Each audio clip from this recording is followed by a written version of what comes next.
m'appelle Jacques Pradel, je suis pied noir, originaire de Tiaret.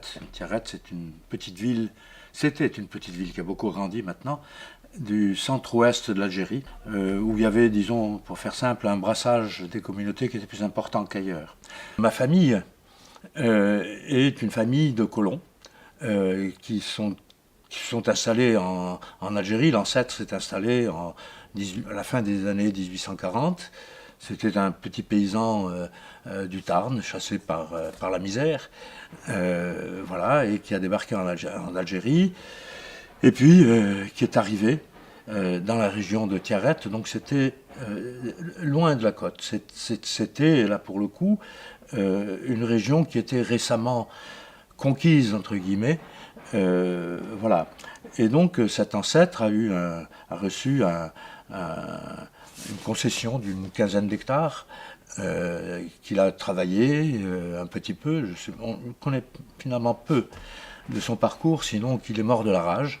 Voilà, c'était avant Pasteur, donc il a été mordu par un chien enragé. Et donc son fils, donc mon trisaïeul, là, a fait prospérer ces 15 hectares. Le fils de celui-là, mon grand-père, pour le coup, est devenu, à la faveur de tout ce qui permettait, à travers les lois de la colonisation, de confisquer les terres, est devenu un gros colon. Et donc mon grand-père, dans les années 30, avait 5000 hectares de terre. Donc je suis originaire d'une famille privilégiée, de colons privilégiés. À l'inverse là, pour le coup, de la masse des Européens d'Algérie, qui étaient des gens modestes. Voilà. Et donc j'ai grandi, moi, dans ce contexte-là particulier d'une famille de colons privilégiés. Mon père lui a fait de très mauvaises affaires, mais c'est une autre histoire. Donc il n'avait pas les moyens de son père lui-même, mais en tous les cas, est toujours resté dans la famille cette espèce de sentiment d'être privilégié et supérieur aux autres. Il fallait que tous les enfants fassent des études supérieures. Mon père lui-même, qui finalement a exploité des terres qui lui venaient de sa part d'héritage, était devenu ingénieur agronome parce qu'il fallait faire des études. Donc c'était ce milieu privilégié. Ma grande chance dans cette histoire, c'est qu'en dépit de leur situation de privilégiés, mes parents étaient fondamentalement, profondément antiracistes. Ce qui est un peu paradoxal, parce que la société coloniale elle n'est pas bâtie seulement sur le racisme, mais en tous les cas, le racisme structurait la société coloniale algérienne. Un racisme multi-étage, avec les Français, les Européens du Nord en haut, ensuite les Européens du Sud, les Espagnols, les Maltais, les Italiens, un peu plus bas les Juifs, et puis tout en bas la part colonisée de la population, les Arabo-berbères. Voilà. Et donc ce racisme multi-étage structurer, qu'on le veuille ou non, la société coloniale.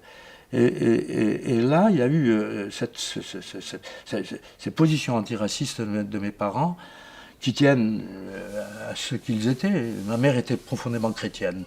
Et donc ça a été pour moi une chance formidable pour avancer dans la vie, pour ne pas rester, coincé dans ce que je pouvais être quand j'avais 17 ans au moment de quitter l'Algérie.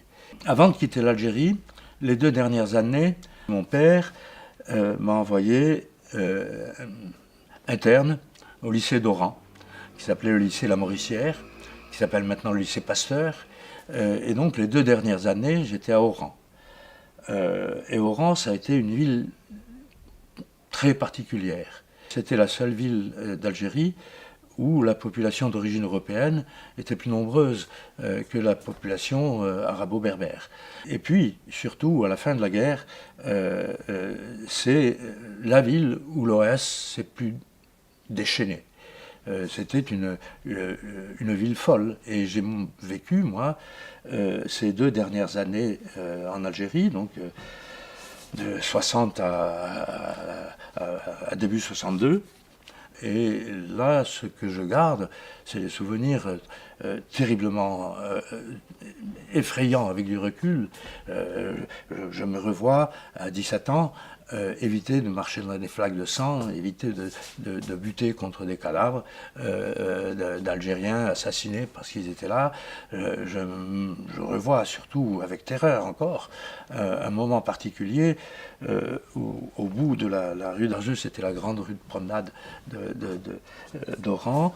Il y avait une place au bout et une fois une voiture de l'OAS, une traction avant avec peint en blanc OAS, comme les FFI en 1945, disons, et qui s'arrête dans un crissement de pneus terrible et qui sortent quelqu'un de la voiture et le balance dans la foule en disant il faut le liquider. Et devant mes yeux d'enfant de 17 ans, j'ai vu cet homme lynché à mort. Voilà, donc je garde là, de ces moments à Oran des souvenirs absolument terrifiants. Et Oran était une ville folle, où la partie européenne de la ville était aux mains de l'OAS. Ni l'armée, ni la gendarmerie française n'étaient les maîtres dans la ville, c'était l'OAS. Moi, je garde de cette époque-là des souvenirs complètement terrifiés, quoi. Voilà, bref. Et ça m'a aussi, évidemment, beaucoup marqué. Et pourtant, de manière très confuse, je restais vaguement, normalement, j'allais dire, Algérie française. Ça me semblait, voilà, c'était naturel en quelque sorte. Et c'est comme ça que dans cet état d'esprit que je suis retourné à Tiaret finalement. C'était au mois de février ou mars 62. Et puis là, d'abord mes amis arabes avec qui j'étais frère quand j'étais enfant, là me reconnaissaient plus. Manière de dire écoute, c'est fini entre nous. Voilà. Et puis un jour, il y a un recruteur de l'OAS qui est venu prospecter dans la jeunesse de Tiaret pour monter un maquis de l'OAS dans le Loire-Senis. Loire-Senis, c'est une très belle montagne. Tiaret est construit sur le flanc sud de Loire-Senis. Voilà. Et donc, j'ai eu le réflexe heureux d'en parler à mon père, qui, le lendemain matin, à mon réveil, m'a chopé par le col et m'a mis dans un car pour partir à Oran et pour partir ensuite en France, rejoindre mes sœurs qui étaient étudiantes à Paris. C'est comme ça que je suis parti, parce que j'étais pas loin, je crois, de me laisser faire. Voilà, c'est pour souligner un petit peu la confusion complète dans laquelle j'étais. Donc j'ai attendu 3 jours pour avoir un bateau et 2 jours pour avoir un avion d'Oran pour venir en France. Et j'ai atterri j'ai pris un avion qui atterrissait à Marseille et je suis monté en stop à Paris. Voilà, c'est comme ça.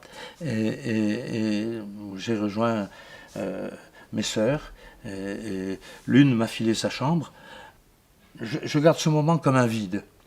Où je ne sais absolument pas ce que j'ai fait, je ne sais absolument pas ce que je pensais, c'est un trouble, un flou complet, un moment, un creux dans la vie. J'ai aucun souvenir précis de ça.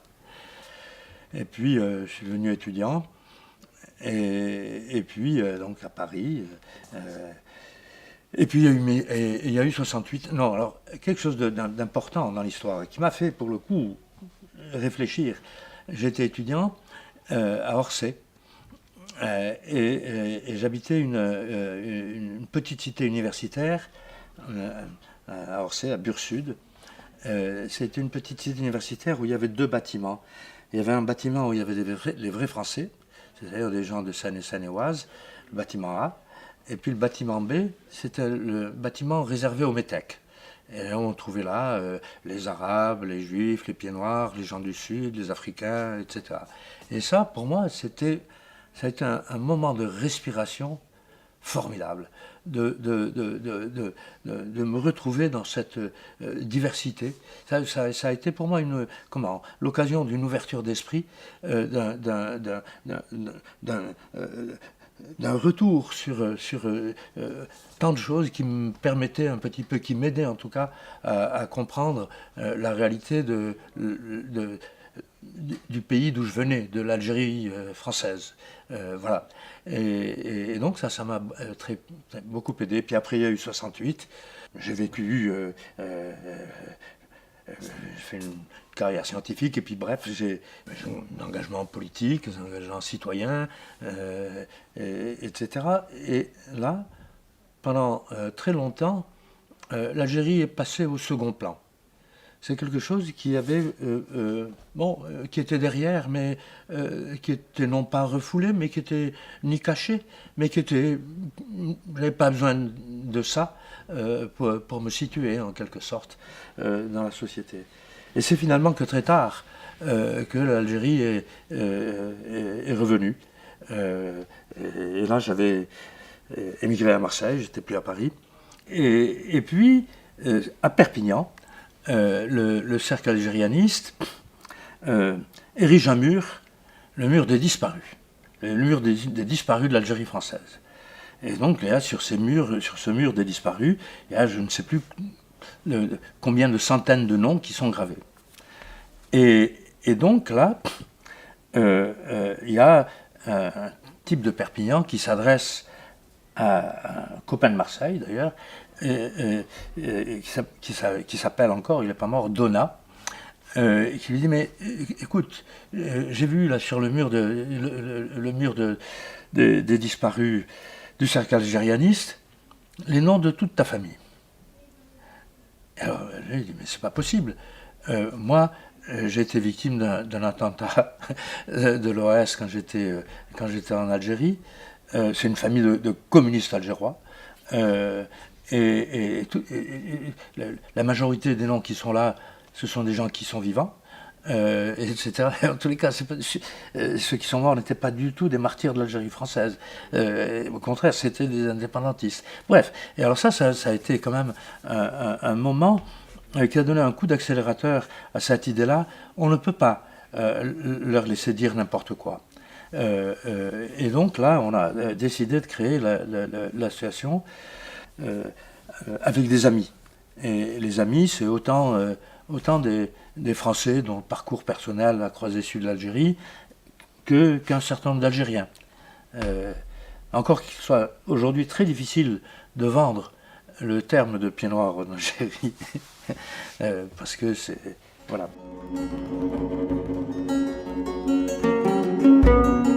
On assiste aujourd'hui, enfin ces derniers temps, à une remontée de cette expression de la part de l'extrême droite, de cette expression, de la glorification, de la beauté de la colonisation, la glorification d'OS, etc. On assiste, c'est relativement nouveau, cette histoire-là. Et où il y a un renouveau là, et là c'est inquiétant parce que ça arrive en même temps que cette pénétration des idées d'extrême droite dans la société française, telle que ça se matérialise à travers les dernières élections présidentielles et législatives, les idées d'extrême droite ont pénétré la société.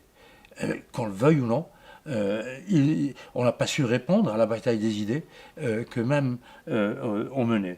Et là, pour le coup, le cercle algérianiste remet sur le devant de la scène avec une ampleur inégalée jusqu'à présent ces manifestations à la gloire de l'Algérie française et de l'OAS. C'est ce qui s'est passé à Perpignan. Et en vérité, eh ben, c'était certes l'Assemblée générale du cercle algérianiste, mais c'était une manifestation du Front National. Hein, le maire Front National, Louis Alliot de Perpignan, ben oui, a voté une subvention de 100 000 euros pour organiser la chose. Et donc là, pour le coup, moi, ça m'inquiète énormément. Ça m'inquiète énormément, comme de voir ce vieux pied noir, la González, qui, à l'Assemblée nationale, la première parole, le premier discours à l'Assemblée nationale nouvellement élu, c'est un discours à la gloire de l'Algérie française et de l'OAS. C'est quand même fou. Et rien ne s'est passé sinon des protestations, etc. On aurait pu attendre que les députés de gauche, le coup, se lèvent et quittent. Rien. Même eux n'ont pas bougé. Et ça, pour moi, c'est significatif d'une réalité à laquelle on va être de plus en plus directement confronté. Ces thèmes de la beauté de l'empire colonial, de la beauté de ceux qui sont battus pour maintenir l'empire français et l'Algérie française, ces thèmes-là de la gloire de la France sont aujourd'hui remis sur le tapis par le Front National, comme autant d'idées qui sont à développer et à mettre ensemble avec toutes les autres idées qu'ils ont su faire passer dans la conscience des gens. Et ça, pour moi, c'est terriblement inquiétant. Ça me fait peur. Et quand on voit tous ces arguments qui sont ces arguments du cercle algérianiste remis en scène par le Front National, eh ben, c'est en décalage complet, par exemple, avec le pied noir. Les pieds noirs, aujourd'hui, se sont complètement resitués dans la société française. Ils sont fondus. Les pieds noirs et leurs descendants, ils sont fondus dans la société française. Il y a des tripotées d'enquêtes qui ont été menées sur l'idée de l'existence d'un vote pied noir. Et ces enquêtes concluent à l'inexistence d'un vote pied noir. Les pieds noirs, aujourd'hui, votent comme les autres. Et c'est connu par des travaux sur une démarche scientifique. Et tout ça, ces gens-là, le cercle algérianiste ou le Front National, fait comme si ça n'existait pas. Ils les taisent, tout simplement, ils ne les prennent pas en compte. Ils continuent de haïr ceux qui en sont les auteurs, mais ils n'en tiennent pas compte. C'est tout un paquet qu'ils nous offrent, que nous offre le Front National. C'est tout un paquet. Le racisme accompagne parfaitement la glorification de la colonisation des peuples inférieurs, etc. Tout ça, l'islamophobie, mais c'est formidable quand il s'agit de parler de ces Arabes qui traînent là partout. Mais oui, voilà. Tout ça, c'est un paquet. Et ils nous mettent ça sur le tapis. C'est un cran supérieur, un bouchon poussé un peu plus loin dans leur ligne, dans leur stratégie politique. Et puis aussi, ils sont en décalage. Ils sont en décalage partout. Ils sont en décalage, par exemple, avec tout ce qu'on a vu ces derniers temps, ces 2 ou 3 dernières années, notamment après les déclarations de Macron. Les travaux des historiens, pour le coup, pénètrent de plus en plus dans la société. Ils sont, et là, le rapport Sora était de ce point de vue très bienvenu. Quand on voit aussi, c'est en décalage avec au niveau de la culture. Cette quantité de films qui sont sortis, les pièces de théâtre qui ont été faites, quand on voit toutes ces manifestations culturelles, tout ça, eux n'en tiennent pas compte, mais ça pénètre dans la société, tout ça. Voilà. Même, je ne sais pas, moi je retiendrai toujours quand même combien aussi, par exemple, le Hirak en Algérie. La manière dont ça a été perçu dans la population française, Mais c'est formidable. Une manifestation qui dure près de 2 ans, à raison de 2 fois par semaine, et sans qu'il y ait ni un mort, ni un éborgné, c'est pas les Gilets jaunes, et qui mobilise des millions et des millions de personnes. C'était d'une beauté fantastique, et cette beauté, je suis sûr qu'elle a impacté dans la société. Donc il y a tout ça qu'il s'agit pour le coup de continuer de mettre en scène, si j'ose dire, et poursuivre, quoi.